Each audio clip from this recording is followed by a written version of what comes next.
আসসালামু আলাইকুম প্রিয় দর্শক, আশা করি সকলেই ভালো আছেন।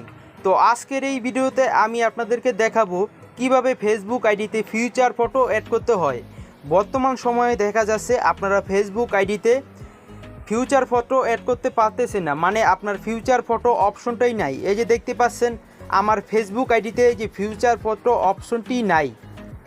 আমি যদি আপনাদের এডিট পাবলিক ডিটেলসে ক্লিক করে দেখাই, এই যে দেখতেই পাচ্ছেন আমার এখানে ফিউচার ফটো এই অপশনটি আমার এখানে নাই। দেখতে পাচ্ছেন কালেকশন হয়ে রয়েছে। তো বর্তমানে 2022 সালে এই সমস্যা অনেকেই পড়তেছে। তো আজকের এই ভিডিওতে আপনি যদি ফুল ভিডিও কন্টিনিউ করেন, আপনি আজকের এই ভিডিওতে সমাধান পেয়ে যাবেন। তো ভিডিওটি শুরু করার আগে সবাইকে একটাই রিকোয়েস্ট, আপনি ফুল ভিডিওটি কন্টিনিউ করবেন। তো সাপোজ আপনি কি করবেন, আপনার যেই ফেসবুক আইডিটি মানে আপডেট ভার্সনটি করা আছে আপনি এটাকে ডিলিট করে দেবেন। এই যে দেখতে পাচ্ছেন আপনাদের দেখানোর জন্য আমি ফেসবুক অ্যাপ্লিকেশনটি ডিলিট করে দিচ্ছি। ডিলিট করার পর এই যে দেখতে পাচ্ছেন আমার ফেসবুক অ্যাপ্লিকেশনটি ডিলিট মানে আনইনস্টল হয়ে গেছে। এবার আপনি ক্রোম ব্রাউজারে চলে যাবেন। যাওয়ার পর সার্চ বারে গিয়ে লিখবেন ফেসবুক ওল্ড ভার্সন এই যে ভার্সন কাটানা অ্যাপ এটা লেখার পর আপনারা গোতে ক্লিক করে দেবেন। ক্লিক করার পর আপনাদের সামনে এরকম একটি ইন্টারফেস চলে আসবে। আপনি প্রথম ওয়েবসাইটটিতে ক্লিক করবেন। ক্লিক করার পর দেখতে পাচ্ছেন এইখানে দেখতে পাচ্ছেন আপলোড মে 1, 2022, মানে আপনি এখান থেকে 2021-এর এই যে 21-এর ভার্সন আপনি ডাউনলোড করবেন। এই যে দেখতে পাচ্ছেন এখানে। প্রিয় দর্শক, এখানে খেয়াল করুন একটি অ্যাপ্লিকেশন মানে ফেসবুক ভার্সনটি এই যে 315.0047, এই অ্যাপ্লিকেশনটি আপনারা ডাউনলোড করে নেবেন। এই যে দেখতে পাচ্ছেন 48.6 MB।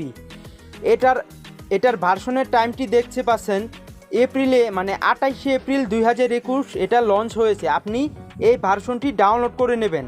ডাউনলোড করার পর ইনস্টল করার পর করে নেবেন। তারপর অ্যাপটিতে ওপেন করে নেবেন। ওপেন করার পর আপনি এখানে আপনার ইউজার নেম পাসওয়ার্ড দিয়ে লগ ইন করে নেবেন। তো আমি ইউজার নেম পাসওয়ার্ড দিয়ে লগ ইন করে আপনাদেরকে দেখিয়ে দিচ্ছি। প্রিয় দর্শক, দেখতেই পাচ্ছেন আমার ফেসবুক অ্যাকাউন্টটি লগ ইন করে নিয়েছি। দেখতেই পাচ্ছেন এখানে। এবার আমি যদি আমার প্রোফাইলে গিয়ে আপনাদেরকে দেখাই যে ফিউচার ফটোর সমস্যাটি সমাধান হয়েছে কিনা। তো সাপোজ প্রোফাইলে চলে গেলাম, তারপর দেখতে পাচ্ছেন আগের সমস্যাটাই রয়ে গেছে। এই সমস্যাটি আপনাদের এখনই চলে যাবে, মানে আপনাদেরকে ক্লিয়ার করে দেখিয়ে দিচ্ছি। আপনারা দেখতে পাচ্ছেন এখানে একটি 3 ডট আইকন, এইখানে ক্লিক করবেন। ক্লিক করার পর দেখতে পাচ্ছেন লক প্রোফাইল, মানে আপনার প্রোফাইলটি লক করে নিতে হবে। আপনি যদি আপনার প্রোফাইলটি লক করে নেন তাহলেই দেখবেন আপনার এখানে ফিউচার ফটো অপশনটি শো হয়ে গেছে। এবারও দেখেন শো, আপনি এডিট প্রোফাইল ডিটেলসে ক্লিক করবেন। ক্লিক করার পর একটু নিচে চলে যাবেন। যাওয়ার পর দেখতে পাচ্ছেন প্রিয় দর্শক একটি সুখবর দেখতে পাচ্ছেন যে ফিউচার ফটো অপশনটি শো হয়ে গেছে। তো এখান থেকে আপনি অ্যাড অপশনে ক্লিক করে আপনি এখান থেকে আপনার ইচ্ছে মতো আপনার গ্যালারি থেকে আপনি এই যে ছবি সিলেক্ট করে নিতে পারবেন। এই যে আমি সাপোজ আমার গ্যালারি থেকে এই যে পিকচারটি সিলেক্ট করে নিচ্ছি। দেখতেই পাচ্ছেন প্রিয় দর্শক, আপনি এখান থেকে এইভাবে আপনি প্রোফাইল লক করে আপনার ফটো সিলেক্ট করে নিতে পারবেন।